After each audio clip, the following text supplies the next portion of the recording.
Vamos a leer primero el texto completo y luego vamos a ir haciendo un pequeño desglose de los textos, ¿sí? Marcos, en la clase pasada, que yo estaba con los niños y después lo escuché, que me nombró bastante, sí, aclaró que íbamos a ver el versículo 8 hoy, en las pequeñas últimas, creo que 3 palabras, si no me equivoco, a ver, 1, 2, 3, 4 palabras, y no según Cristo. Desde ahí vamos a ver hoy, claro, vamos a leer todo el versículo 8, pero vamos a leerlo ahora. Si alguien puede leerlo, 2 del 8 al 17, con voz clara, fuerte y clara y fuerte. Que lo haga. A ver, que se sientan las chicas.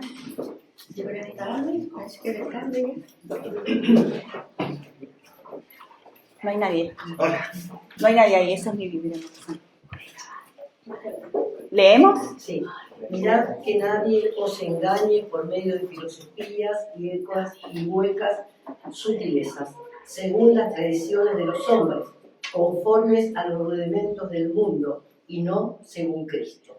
Porque en él habita corporalmente toda la plenitud de la deidad, y vosotros estáis completos en él, que es la cabeza de todo principado y potestad. En él también fuisteis circuncidados con circuncisión no hecha a mano, al echar de vosotros el cuerpo pecaminoso carnal en la circuncisión de Cristo, sepultados con él en el bautismo, en el cual fuisteis también resucitados con él, mediante la fe en el poder de Dios que le levantó de los muertos. Y a vosotros, estando muertos en pecados y en la incircuncisión de vuestra carne, os dio vida juntamente con él, perdonándoos todos los pecados, anulando el acta de los decretos que había contra nosotros, que nos era contraria, quitándola de en medio y clavándola en la cruz, y despojando a los principados y a las potestades, los exhibió públicamente, triunfando sobre ellos en la cruz. Por tanto, nadie os juzgue en comida o en bebida, o en cuanto a días de fiestas, luna nueva o días de reposo, todo lo cual es sombra de lo que ha de venir, pero el cuerpo es de Cristo. Bueno,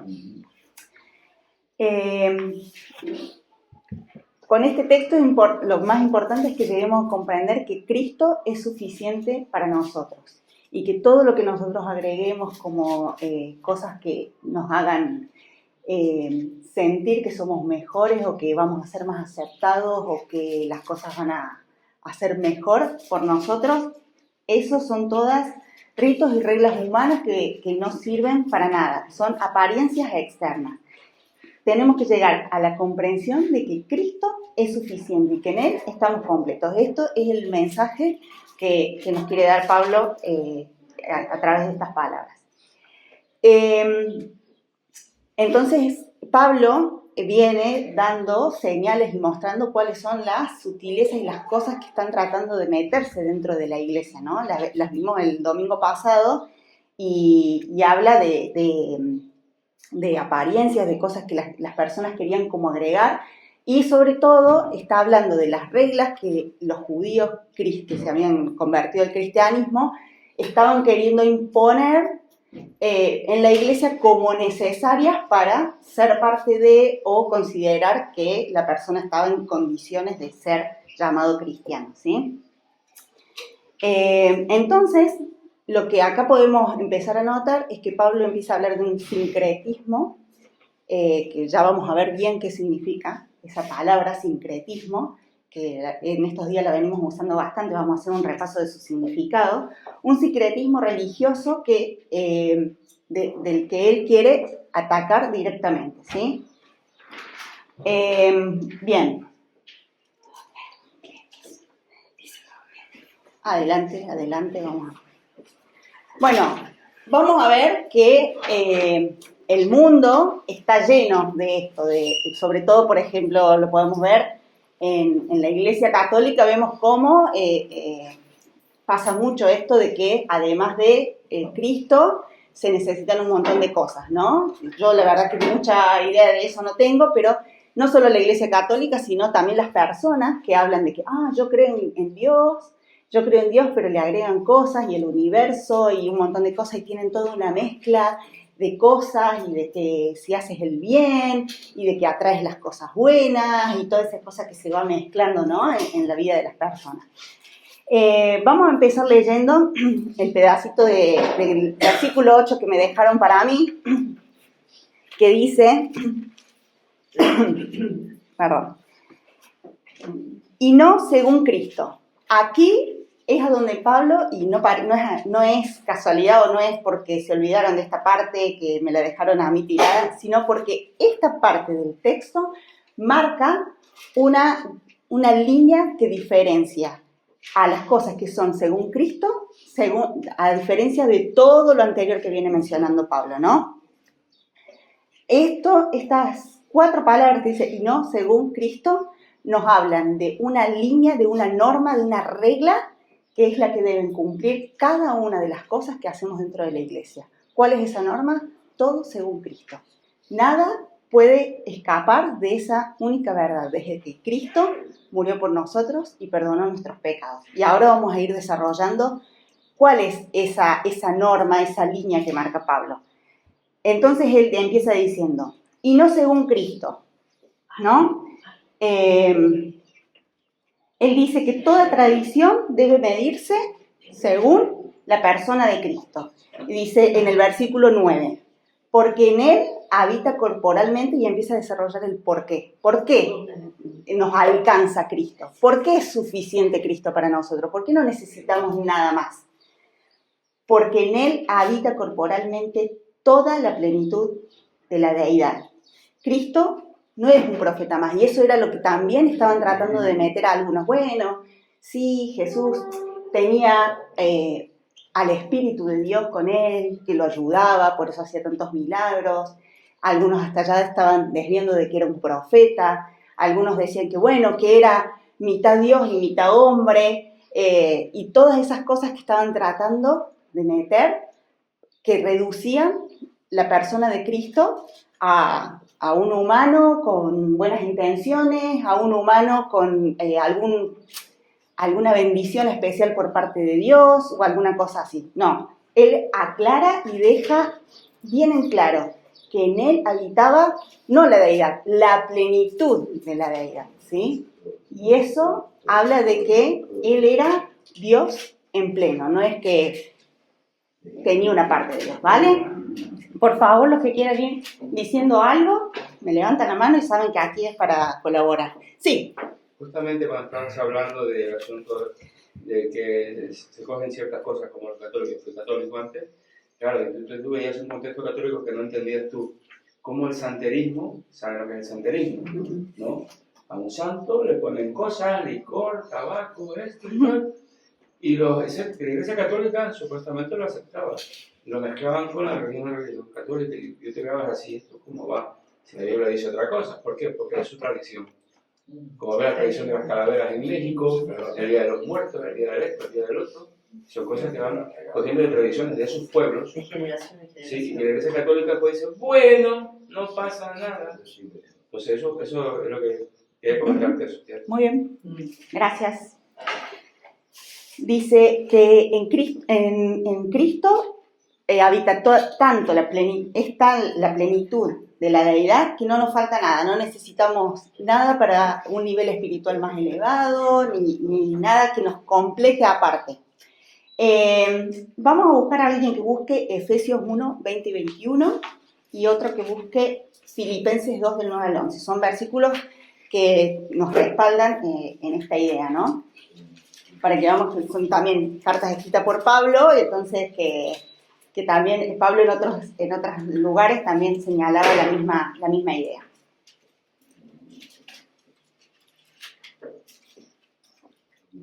Efesios 1, 20 al 21, el que lo tenga, que lo lea. El cual obró en Cristo cuando le resucitó de entre los muertos y le sentó a su diestra en los lugares celestiales, muy por encima de todo principado, autoridad, poder, dominio y de todo nombre que se nombra, no solo en este siglo, sino también en el venidero.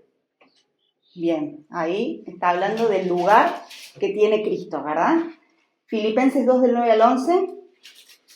Por lo cual Dios también lo exaltó hasta lo sumo y le dio un nombre que es sobre todo nombre, para que en el nombre de Jesús se doble toda rodilla de los que están en los cielos, en la tierra y debajo de la tierra, y toda lengua confiese que Jesucristo es el Señor, para gloria de Dios Padre.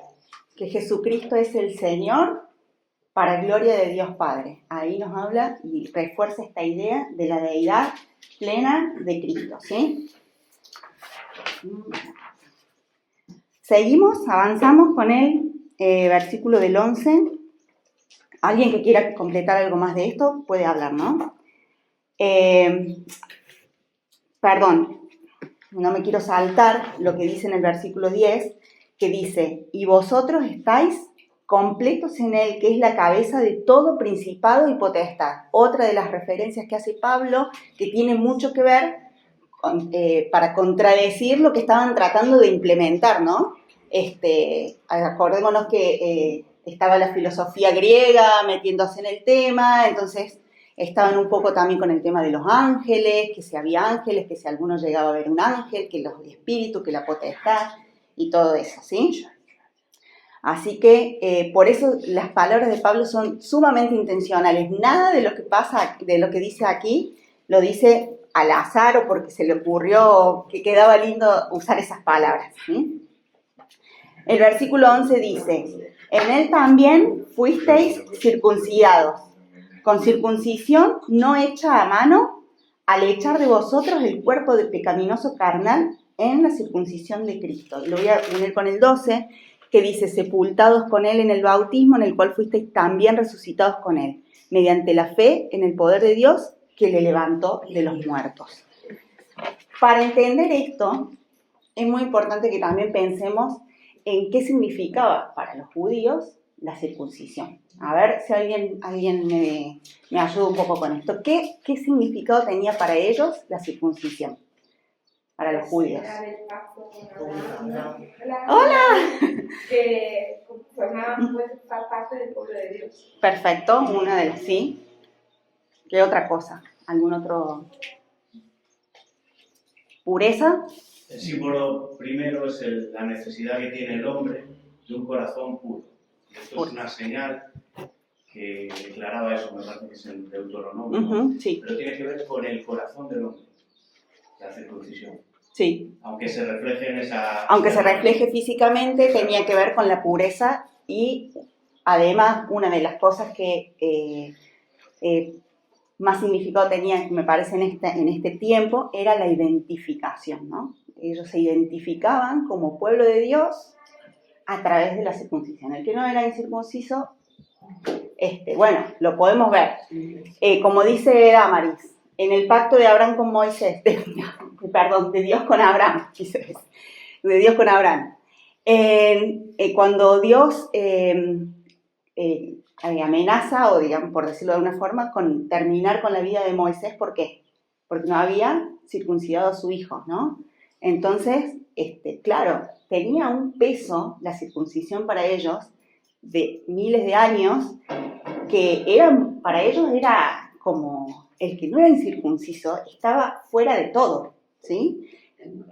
Era algo que pesaba mucho. Entonces, no es para justificarlos, pero sí para entender que para ellos era muy difícil entender que hoy no necesitaban más de eso, ¿sí? Entonces Pablo acá les hace esta referencia, que en Cristo somos circuncidados, que la identificación, la pureza y el pacto de Dios, las tres cosas que simbolizaban principalmente la circuncisión, ya las tenían con el sacrificio de Cristo, ¿sí? El sacrificio de Cristo venía a reemplazar esa necesidad. Ya no había más necesidad porque Cristo había suplido esa necesidad. Y que con el bautismo lo simbolizaba, ¿sí? Entonces no era ni siquiera que el bautismo producía algún efecto de salvación o de mejora espiritual o de... No, el bautismo simbolizaba exteriormente y físicamente lo que Cristo había hecho en la cruz, ¿sí? Entonces, eso es lo que yo quería que entendiéramos, y vamos a volver a esto más adelante, que para ellos dejar de lado el tema de la circuncisión no era un tema que, porque nos gusta. Para ellos tenía un peso en su mente y en su cabeza muy, muy importante. Romanos 8, no lo busquen, lo voy a leer así un pedacito. Romanos 8, 28 al 29 dice: pues no es judío el que lo es exteriormente, les dice Pablo en la carta a los romanos, ni es la circuncisión la que se hace exteriormente en la carne, sino que es judío el que lo es en el interior.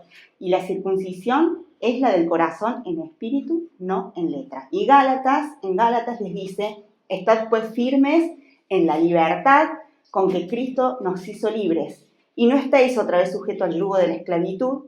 El legalismo religioso es una esclavitud. Y nosotros, esto no lo dice Gálatas, lo agregamos ahí nosotros.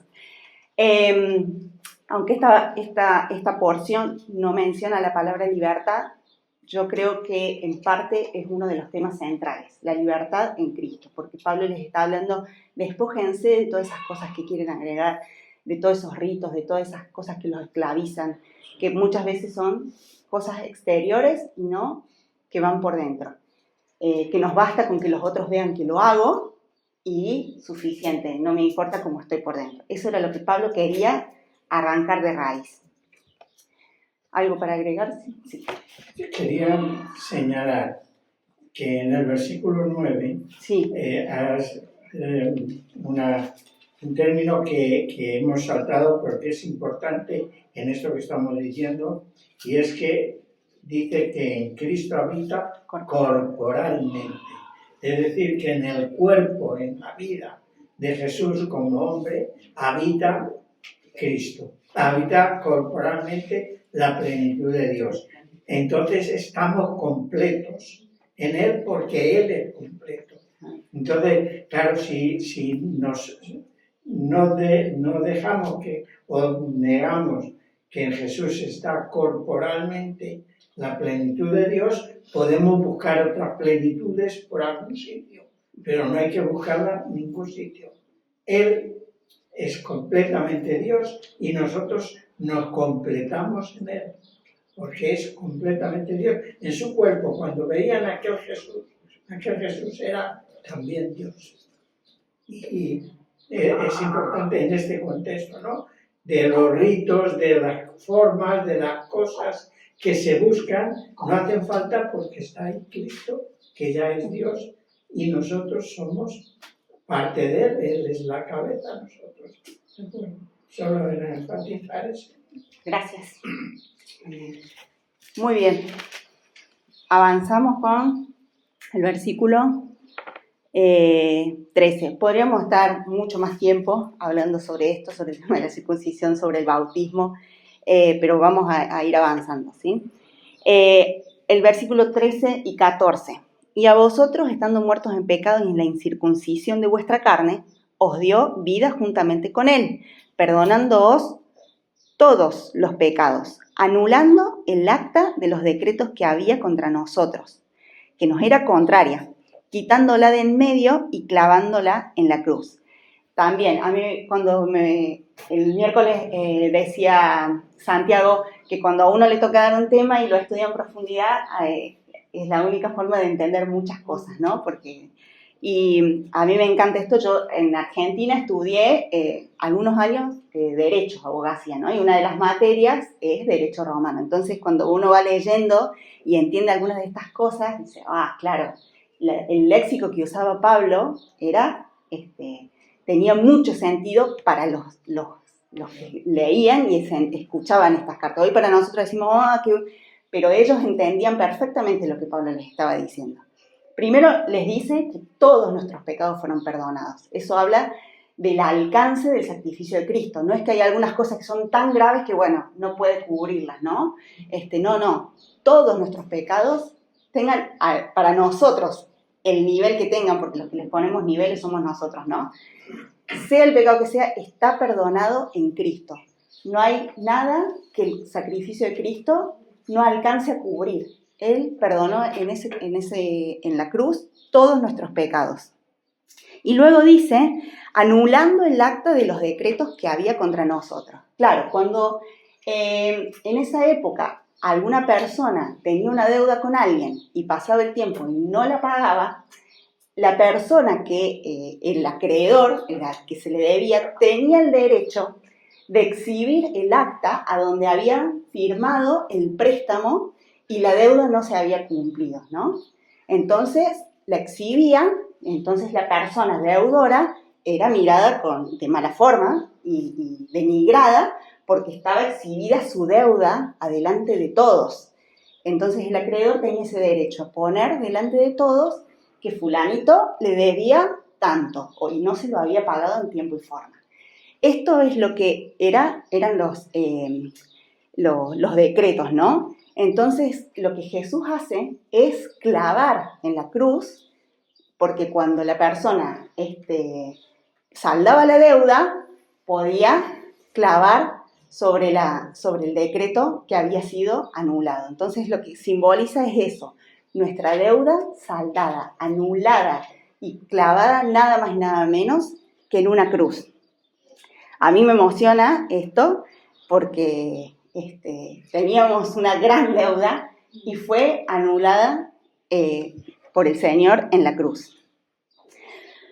Dice el versículo 15, y despojando a los principados y a las potestades, los exhibió públicamente, triunfando sobre ellos en la cruz. Otro simbolismo de la época. Los romanos acostumbraban a exhibir a los prisioneros en carretas, obviamente a los prisioneros en el estado en el que los dejaban, ¿no? Algunos casi muertos, golpeados, para dar lección. Miren, esto le pasa a los que no obedecen.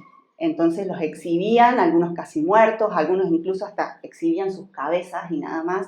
Entonces, cuando él dice, exhibió públicamente, está diciendo que exhibió públicamente su triunfo sobre cualquier potestad. Ya no hay nada, porque también pasaba que en medio de este sincretismo había temor a los espíritus y que si no hacemos tal cosa algún espíritu se va a enojar y nos va a maldecir. Entonces todas estas cosas Pablo las desecha a todas diciendo que Jesús exhibió a sus enemigos como los exhibían los romanos, destruidos, que ya no tenían poder, que ya estaban bajo su dominio y ya no podían hacer nada, triunfando sobre ellos en la cruz.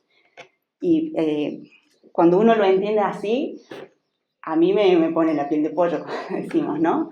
Jesús dejó por fuera, no hay nada, no hay espíritus, no hay cosas que nos puedan a nosotros hacer mal, porque Cristo venció toda potestad. Y bueno, y eso para los del tiempo era una cosa sumamente impactante, porque estaban tratando de meter eso dentro del Evangelio, ¿no? ¿Algo que quieran decir? ¿Alguien? Si no, seguimos. A ver si no me olvido de nada de los apuntes. Bueno, me salté algunos versículos que traía pero vamos a seguir por el tiempo. Cristo despojó, quitó autoridad y poder a los poderes espirituales malignos.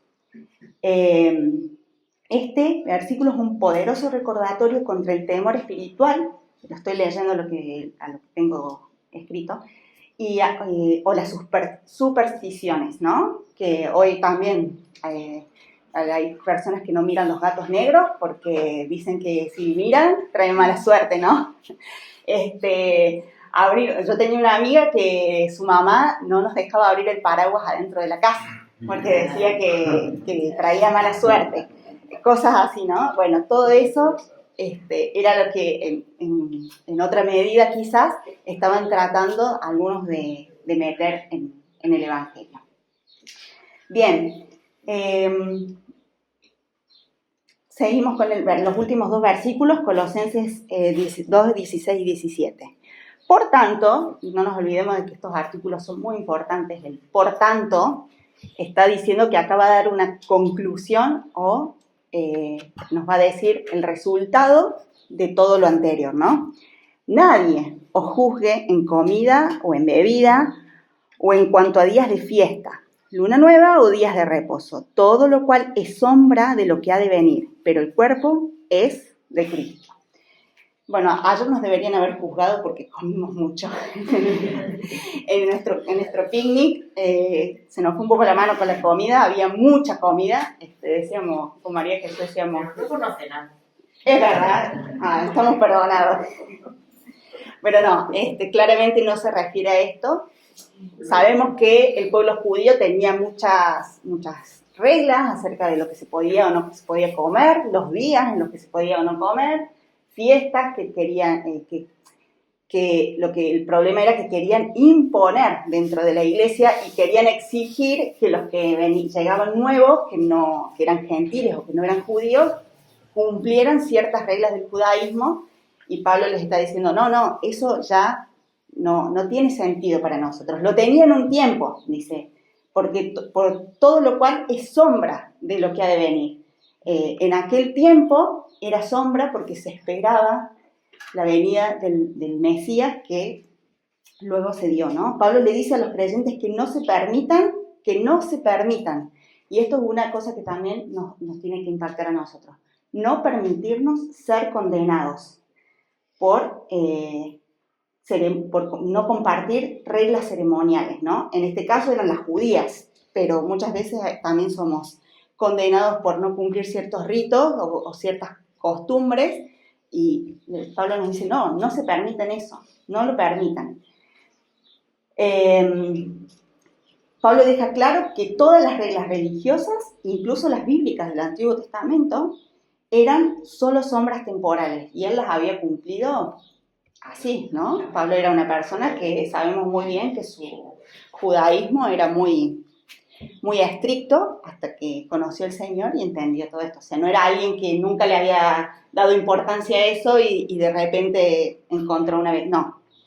Dice Hebreos 10:1, porque la ley, teniendo la sombra de los bienes venideros, no la imagen misma de las cosas, nunca puede, por los mismos sacrificios que se ofrecen continuamente cada año, hacer perfectos a los que se acercan. ¿Esto qué quiere decir? Que Pablo les dice que por más que cumplan la ley, ya no es lo que los hace, ya no los hace perfectos ni los hizo perfectos nunca, ahora es el sacrificio de Cristo el que nos perfecciona delante de Dios, ¿sí? La ley no transforma, solo Cristo lo hace, ¿sí? Y a ver que no me estoy olvidando nada. Bien. Bueno, ¿alguien que quiera agregar algo? Si no, vamos a ver la hora. Tenemos tiempo para debatir algunas cosas. Acá con la manito. Sí, adelante. Ahí escondido. No sé si muchos sepan, ¿no? Los judíos todavía siguen con ese asunto de la comida. Lo que se llama la comida kosher, algo así. Kosher, eso. Ellos no comen moluscos, no comen nada de esas cosas. Y es un poco, no sé, decirlo triste puede ser, porque como dijo Ceci, librados en Cristo, ¿no? Somos libres, y vemos que ellos siguen esclavizados a ese tipo de comida. Imagínense, yo me fui a visitar un vuelo a Estados Unidos y la persona que venía al lado eran esos judíos con trencitas y con sombreros. Porque son los ortodoxos, ¿no? Y el pobre hombre no comía nada. Es que tampoco pueden mezclar muchas cosas de leche con cosas. Bueno, entonces no comía nada el hombre, ni siquiera el agua que le daban en el avión. Él llevaba su propia comida, su propio agua y su propio todo. Entonces, Para no contaminarse. No contaminarse, así es. Ni siquiera me hablaba. El hombre iba al lado mío y no ni me hablaba ni me miraba. Entonces era un poco tremendo. Bien. Quizá lo importante, porque lo de las comidas menciona aquí, pero he dicho no es lo más importante. Pero lo importante de que no nos sujetemos a costumbres es que hay que diferenciar claramente lo que es la palabra de Dios de lo que es las costumbres. Entonces, los judíos, por ejemplo, habían añadido millones de costumbres. Todo estaba establecido, controlado, medido, pesado, tal. Y eso no era lo bíblico. Entonces, lo digo porque no despreciemos todo lo que la Biblia dice. No estoy hablando de comida, ni mucho menos, ni de lunas, ni de días de fiesta.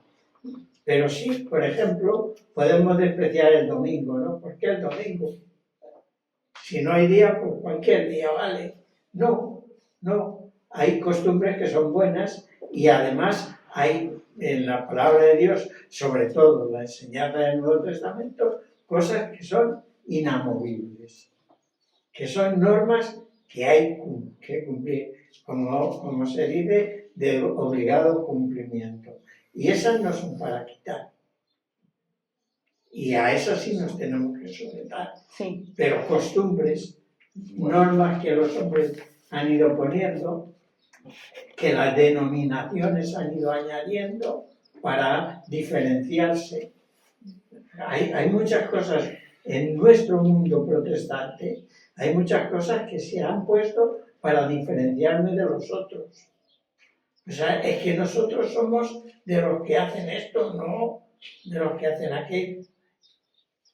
Y también yo quería decir que entonces eso viene lo de la comida, igual tú dices que no importa el bicho, es como lo de la vestimenta. Por ejemplo, yo observo que en los evangelistas algunas de las pastoras van vestidas de largo, como los musulmanes, las mujeres van tapadas, como los hombres van de otra manera, sería lo mismo. Unas cosas son costumbres, otras son normas de la religión misma. Claro, Distinto de, como tú dices, de lo que verdaderamente es lo que no te puedes saltar. Claro, es que fíjate, la Biblia enseña que la mujer se vista decentemente, punto. Punto. Ahora, unos dicen falda corta, falda larga, costumbres humanas. Si te quieres tener a todo esto, pues yo. Pero hay una cosa que se llama decencia. Hay una cosa que es decencia. ¿Qué es lo que la Biblia enseña? La mujer, hablando del vestido de la mujer vista decentemente. Y todas las mujeres saben lo que es decente y lo que no es decente. Esto no hay que explicarlo. Lo saben. Entonces, con eso vale para todas las cosas. Beber es decente o indecente. Pues todo el mundo sabe lo que es decente en la bebida y lo que es indecente. Y así podríamos seguir con todo. Pero sí, bien.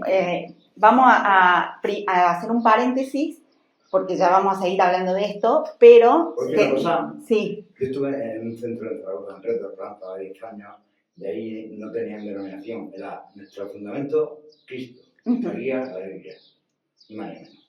Fundamento Cristo y la guía, la Biblia. La Biblia. Ni recostales, ni tal, ni nada.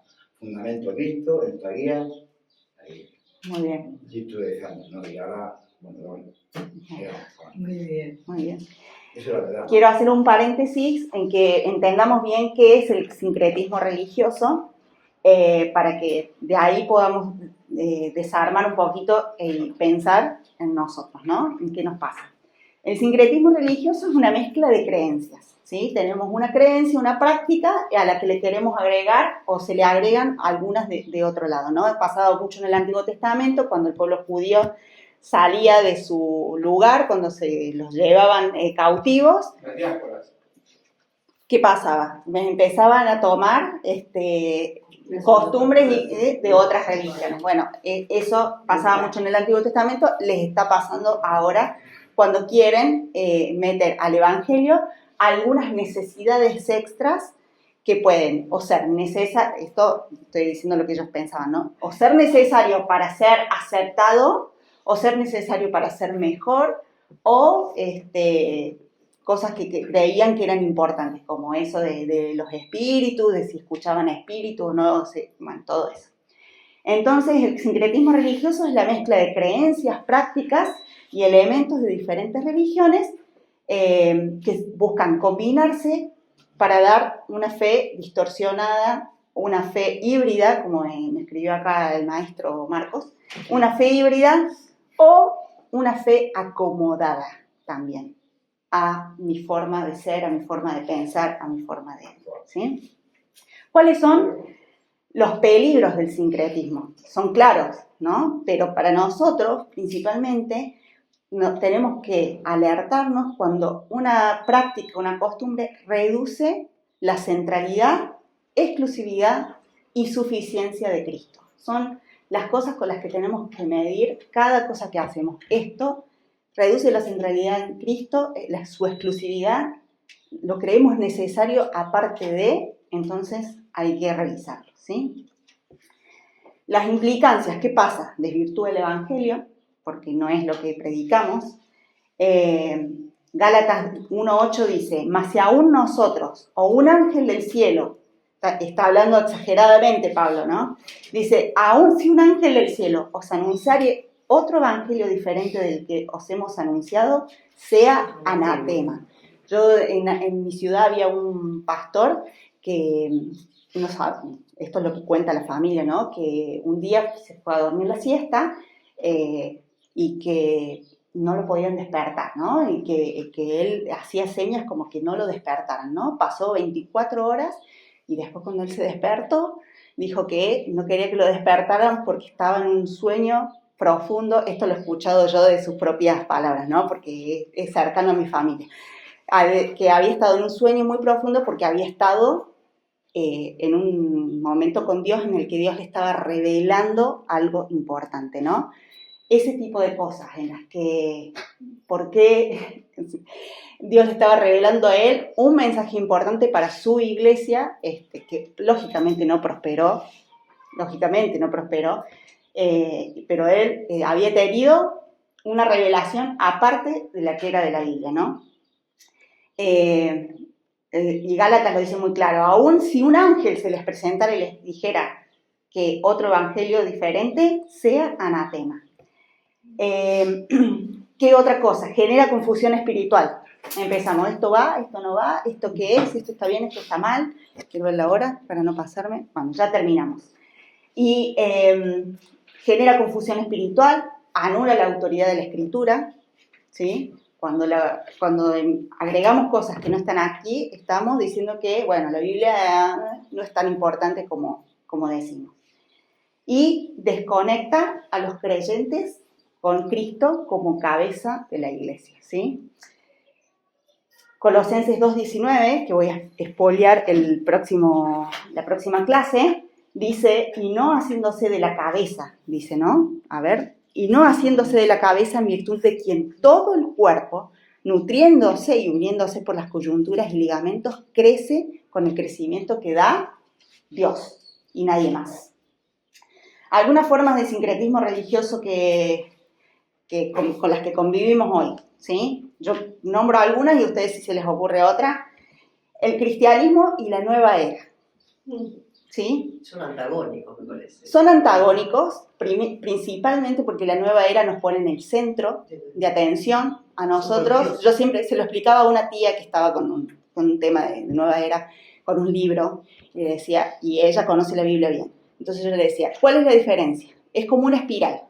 La nueva era te pone en el centro con un Dios o un universo que gira en torno a tus gustos, necesidades, placeres. Y en la Biblia nos centra a Dios y nosotros a su alrededor obedeciendo su voluntad. Eso es una diferencia muy clara entre una cosa y la otra. Cuando nosotros somos el centro y Dios, un genio de la lámpara que nos viene a cumplir nuestros placeres, a satisfacer nuestras necesidades y nada más, es a donde estamos errando al blanco, ¿sí? Muchos mezclan la meditación, la energía cuántica, son todas palabras que se usan mucho ahora. Los chakras, el horóscopo, los ángeles de luz, frases como todo es energía, hay que ser positivos, el universo conspira a mi favor o está conspirando en contra. Nosotros lo hacemos muchas veces en broma con Marcos. No, el universo nos está... O lo que se ha involucrado mucho en las iglesias es decreta o manifiesta o proclama que eso va a ser tuyo. O proclama que esto se va a dar así. O proclamamos sanidad. Y no estamos centrándonos en que Dios es el centro y nosotros. Y para el otro extremo, el cristianismo más el legalismo religioso, ¿sí? Es como, me parece que uno es más liberal y el otro es más cerrado. Pero dice, eres salvo, el legalismo religioso dice, eres salvo si cumples con esto o aquello. O si manifiestas cierta o cual cosa, ¿no? Si no haces este ayuno, si no hablas en lenguas, o tal cosa, algo está fallando en ti, ¿no? Se sustituye la gracia por una regla, ¿sí? Cristianismo más, y esto pasa también mucho, y estamos siempre en peligro de esto, cristianismo más emocionalismo, ¿sí? Seguir nuestras emociones, la búsqueda de experiencias espirituales. Cuando yo era joven, era líder de los jóvenes, y un grupo de jóvenes vino y se me plantó y me dijo, nos vamos a otra iglesia porque aquí el espíritu no obra, me dijeron. Nosotros queremos más, me decía uno de los chicos. Y yo le decía, bueno, pero estudiamos la Biblia, somos jóvenes, hacemos cosas, salimos juntos. No. Nosotros queremos ver milagros, queremos ver gente andando, ciegos viendo. Y yo era joven, con poca experiencia, y estaba como confundida. Decía, ¿tendrán razón? ¿Seremos nosotros muy fríos? Bueno, eso, cristianismo más emocionalismo o misticismo, búsqueda de experiencias espirituales por encima de la verdad bíblica. Y otro peligro, cristianismo más tradición cultural o religiosa, ¿sí? Que también nos pasa, por ahí los que venimos de otros países, a veces nos damos cuenta de costumbres distintas de un lugar y otro, ¿no? O cuando cambias de ciudad, incluso a mí me pasó cambiar de ciudad en el mismo país y notar que hay distintas costumbres dentro de las iglesias, pero que tienen que ver mucho con el lugar, ¿no? Bien, y por último menciona el cristianismo más la teología de la prosperidad, que ese es otro riesgo, ¿no? Que hemos escuchado mucho. Pero a veces nos vamos al extremo, a esas iglesias que predican la prosperidad, pero también en minuciosas cosas podemos también correr el peligro de vivirlo nosotros. Ofrendo para que no me falte, temo, entonces doy porque sé que Dios me va a dar. Y a veces tenemos que luchar en nuestro interior con esas ideas de yo hago para que el Señor me bendiga, ¿sí? Eso es un riesgo que cualquiera de nosotros puede correr, ¿sí? Querer agradar, ¿no? Querer agradar a Dios con la idea de que nos bendiga, ¿no? No con ese corazón de amor y agradecimiento. ¿Cómo protegernos del sincretismo? Es lo que hablaba Santiago hace unos minutos. Conocer profundamente, pero con esta palabra recalcada, profundamente la palabra de Dios. En Oseas 4:6 dice, mi pueblo fue destruido porque le faltó conocimiento. La falta de conocimiento bíblico nos destruye.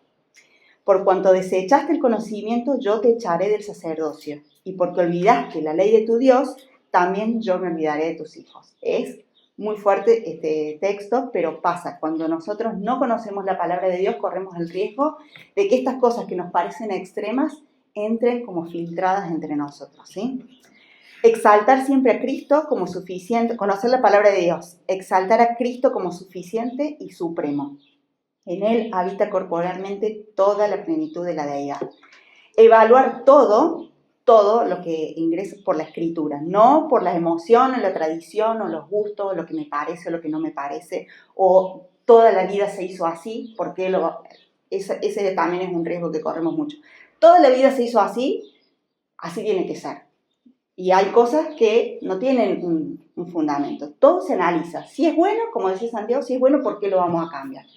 Pero si no, hay que examinar todo y retener lo bueno.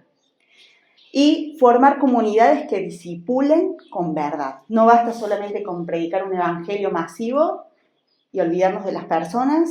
Necesitamos formar creyentes firmes que no sean arrastrados por modas, ¿sí? Bien, preguntas para reflexionar. Y esto me gustaría que, como dice Marcos, la tarea para el hogar, que con lápiz y papel lo hagamos. Dice, ¿qué áreas de tu fe todavía sientes que no eres suficiente?